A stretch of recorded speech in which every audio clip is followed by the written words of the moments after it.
პირველ რიგში დიდი მადლობა რომ იმ მომენტში შესაძლებლობა რომ განცხადება გავაკეთო.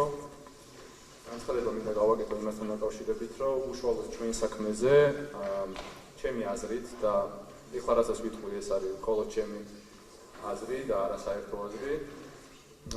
ხორციელდება პირდაპირ ზემოქმედება და ზეწოლა.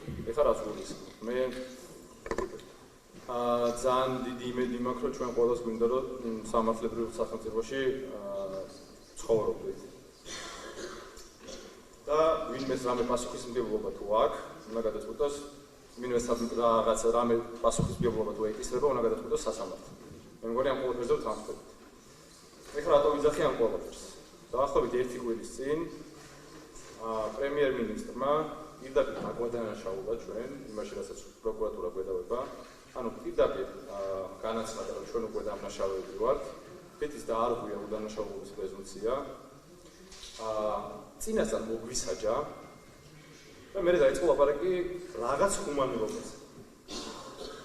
პირდაპირ შემიძლია ვთქვა, რომ მე არავის ჰუმანურობა არ მჭირდება და თუ რამე პასუხისმგებლობა არის საჭირო და ამეკისროს, ეს უნდა გადაწყვიტოს სასამართლო. ეს ერთი. მეორე.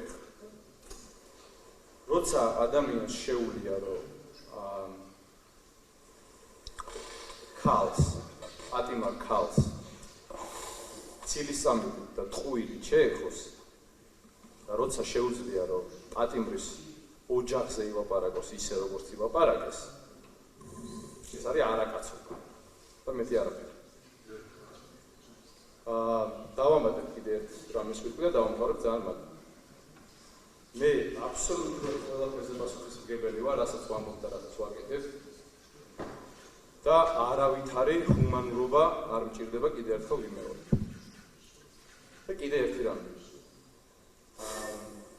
ეს უკვე სხვებს ეხებათ და მიუხედავად მიხვდება. სანამ რაღაცას დააპირებთ და ცდით, უნდა იცოდეთ ვისთან ცდილობთ.